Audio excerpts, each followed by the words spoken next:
Olá pessoal do Genilox, tudo bem com vocês? Me chamo Nayara Máximo e sou estudante de Medicina da Universidade Federal do Vale de São Francisco. Hoje vamos dar continuidade ao nosso estudo sobre ecologia. E eu já até comecei a falar um pouquinho do tema que eu vou falar hoje naquele GTV sobre maré vermelha. Então o tema da nossa videoaula de hoje é sobre os desequilíbrios ambientais. Então pessoal, como se dá esse desequilíbrio? Como já vimos, o meio ambiente ele consegue até um certo ponto controlar um determinado estado de equilíbrio, sendo que devido à ação antrópica, principalmente, que é a ação humana, ocorrem diversas alterações súbitas no meio, onde ele se torna incapaz de compensar de maneira adequada em um tempo hábil.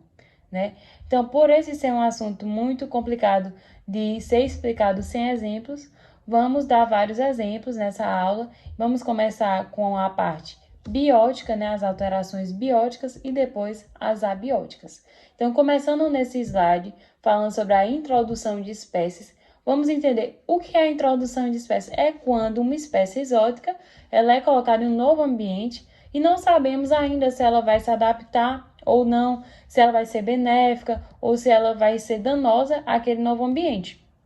Quando ela não se adapta, ela não vai conseguir se reproduzir. Aí tudo bem. Mas quando ela se adapta até demais, aí a gente tem um problema. Primeiro problema é que ela pode se reproduzir muito e diminuir os recursos para outras espécies. O segundo problema é que é possível que não haja um predador natural, naquele meio, o que vai aumentar ainda mais a sua capacidade reprodutiva. Então, um exemplo de introdução de espécies é a tilápia do Nilo, que ela é introduzida muito, em diversos ambientes do país. Então, a gente já percebeu aqui como ocorre essa introdução, de espécies, e como isso pode ser problemático. Mas e se a espécie for extinta, O que acontece, É prejudicial também. Então, vamos falar sobre a extinção de espécies. Apesar de sempre acontecer na história, do planeta, que a gente sabe, que teve o caso da extinção dos dinossauros, por exemplo, Então, a extinção é um processo que é natural, Mas nós devemos ligar o alerta quando ela ocorre, principalmente com espécies que se reproduzem pouco e têm grande resistência ambiental. E mais ainda, quando tem uma ação antrópica no meio. Então, vemos esse problema ao nos deparar com as notícias de caças ilegais em safaris, caças a baleias e outras espécies marítimas que são ameaçadas, quando a gente vê o desmatamento desenfreado na Amazônia, entre tantos exemplos que poderíamos falar aqui. E aí eu toco numa palavra bem importante, são ações ilegais. Nós temos leis que proíbem essas ações, mas infelizmente ainda há falhas para que elas se tornem concretas e sejam obedecidas de maneira adequada. E aí está a importância da educação para que a população se conscientize sobre cobrar que essas leis sejam cumpridas. Então, vamos, a partir de agora, falar sobre as alterações abióticas. Então, quando pensamos em poluição, logo pensamos em água, Mas, além dela, temos outros tipos de poluição que não deixam de ser relevantes. Poluição do solo, do ar, poluição sonora, poluição visual, entre outras. Sendo essas últimas bastante presentes no dia a dia das cidades grandes, que apesar de não afetarem o indivíduo a curto prazo, trazem diversos prejuízos para a saúde a longo prazo, gerando ansiedade, estresse e outras alterações na nossa saúde, que muitos acabam associando a essas alterações antrópicas. Então, vamos falar um pouco melhor sobre cada uma delas. Então, na poluição sonora, sabe aquele caos das cidades grandes? Aquele monte de buzina no trânsito, motor fazendo barulho, pessoa gritando, falando alto em regiões comerciais. Tudo isso pode ser considerado uma fonte de poluição sonora. Temos também os exemplos de pessoas que trabalham em ramos sujeitos a ruídos altos, como nas indústrias, onde aquele fone enorme é importante, que é um EPI, equipamento de proteção individual, mas é aquela festa boa de São João que você vai curtir esse mês, também pode ser considerado um exemplo de poluição sonora, porque a explosão repetida a sons altos, ela gera uma diminuição da audição e, em alguns casos, pode levar até mesmo à surdez. Outro caso de poluição é a poluição por eutrofização.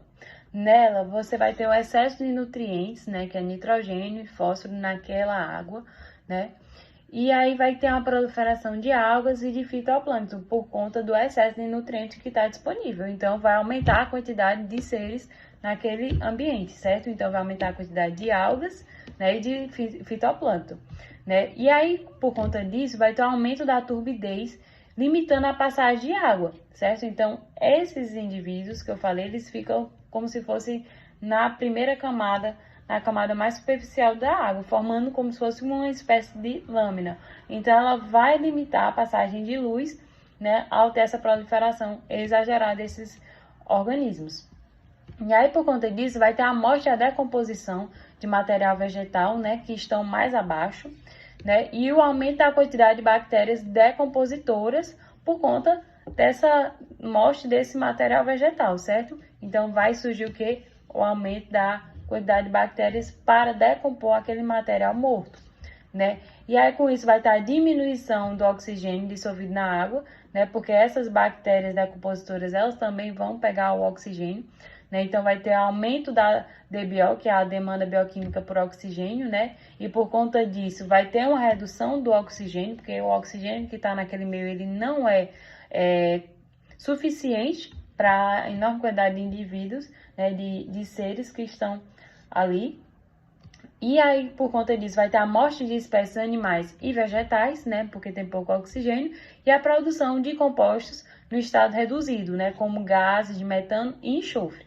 Então, esse é o processo de eutrofização da água, certo? Então, um clássico exemplo que você pode ver até nessa imagem são as baronesas, né? Que são bem frequentes, né? Em Paulo Afonso, inclusive.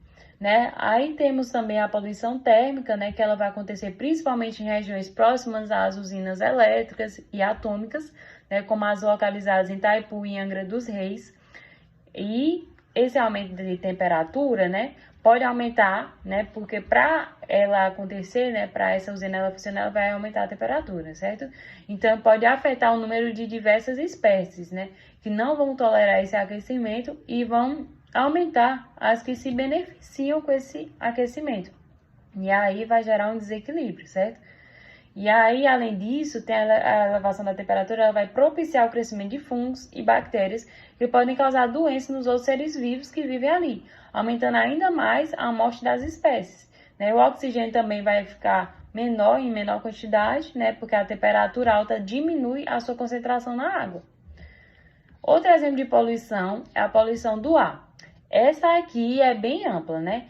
Vamos dividir ela em partes para entendermos melhor. Então, quando você pensa nela, qual a primeira forma que você pensa? Provavelmente os carros queimando combustível, né? Então, vamos começar falando dele. Então, como já imaginado, ele é um dos principais vilões. Não é o único, mas é um dos principais da poluição atmosférica. Então, veículos em geral costumam usar gasolina, álcool, diesel, né? E esses combustíveis, quando queimados de maneira completa, geram muito CO2. E quando de maneira incompleta, vão gerar monóxido de carbono, né? Que é um gás muito perigoso, que se inalado em grandes quantidades, pode matar a pessoa por asfixia, né? Então, felizmente, isso é raro, né? Ter a queima incompleta é mais a queima completa, mas é fundamental evitar locais fechados em que houver um carro ligado, porque você pode inalar e já aconteceu diversos incidentes, né? A gente vê muito em noticiários pessoas que morreram por conta da inalação de monóxido de carbono, por exemplo, ficar no carro, na garagem fechada, né? Então não vai ter a circulação de ar. Então o ar que vai sair é o monóxido de carbono, né? E ele vai entrar também no carro, né? Porque a garagem é fechada, então o mesmo gás que vai sair, ele vai entrar e você vai inalar. Você não sente o cheiro, ele não tem cheiro. E aí você nem sabe e já tá, né, contaminado com monóxido de carbono, e aí tem asfixia, já era.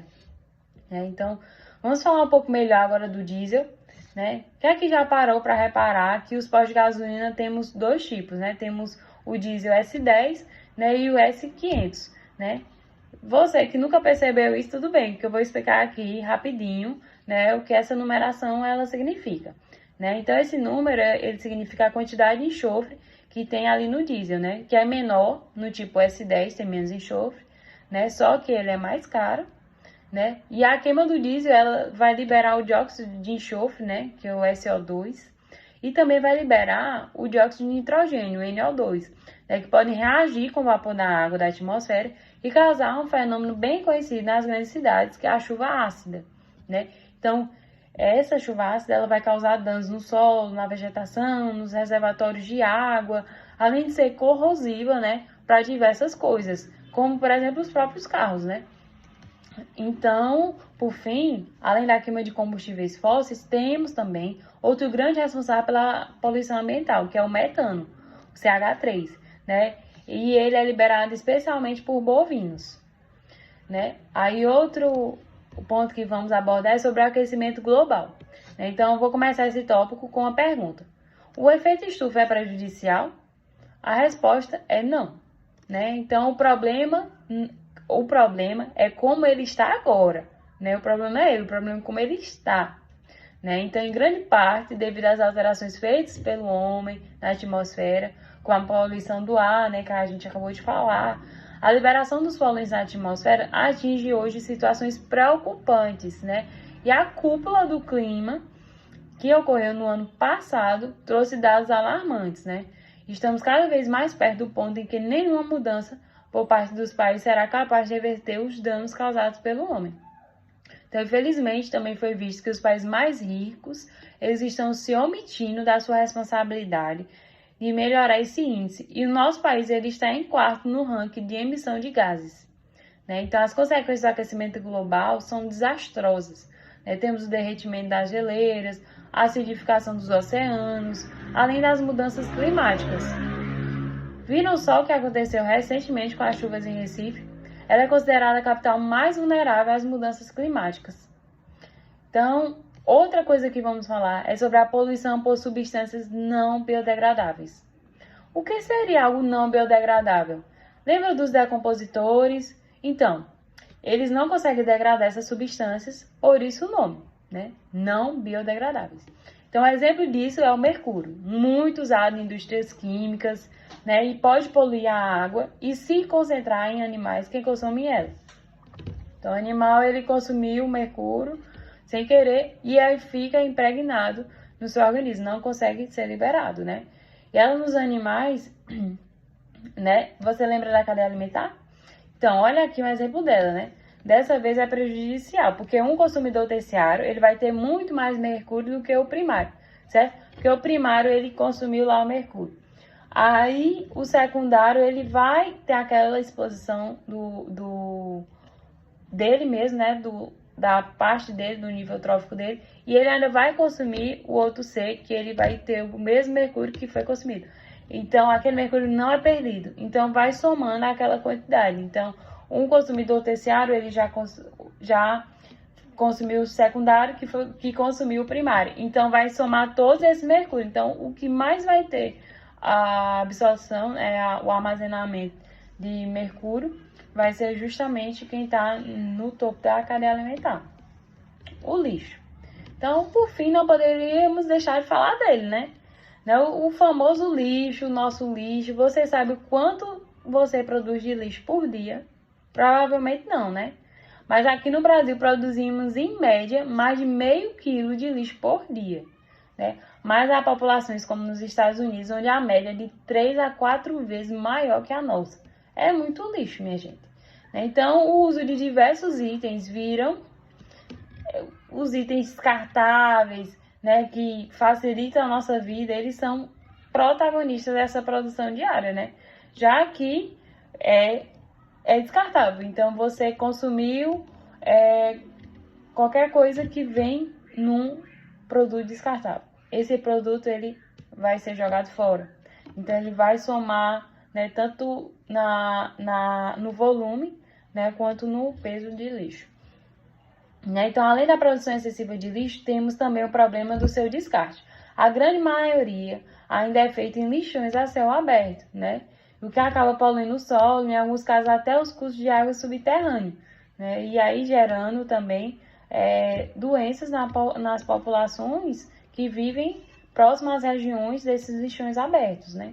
Que vai contaminar o solo, né? Que o solo pode ser usado para agricultura, para essa população, vai contaminar até mesmo a água, né, do lençol freático, né, aqueles cursos de água que ficam subterrâneos. Então, aquela população que mora próximo ao lixão aberto vai ser bem prejudicada por isso, né? Então, podemos fazer alguma coisa para melhorar? Sim.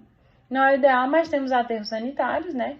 Que são locais de deposição de lixo mais adequados, porque ele vai impedir a deposição do chorume, né? Que o chorume, ele é o que é liberado pelo lixo depois de um certo tempo. Aquele líquido preto, mal, né? Fedorento, né? Então, assim, nesse lixão, nesse aterro sanitário, você vai ter o quê? Ele vai impedir a deposição do chorume no solo, né? Que aí podia poluir o solo, né? E vai pegar esse chorume e vai destinar para um local adequado. Então, vai impedir que ele passe para o solo, né? Por isso é importante separar o lixo antes de descartá-lo, né? Então, porque ele pode ser usado até como fertilizante, dependendo do lixo, né? Se for matéria orgânica, você pode usar até mesmo como fertilizante. Por isso que é bom você separar o lixo. Então, por fim, temos uma política bem legal que deveríamos colocar em prática no nosso dia a dia, que é a política dos 3 R's. Quais são eles? Reduzir, reciclar e reutilizar, né? Então, o nosso lixo ele deve ser reduzido, reutilizado e reciclado, né? Para que a gente possa diminuir a poluição ambiental. Então, falamos bastante sobre poluição, né?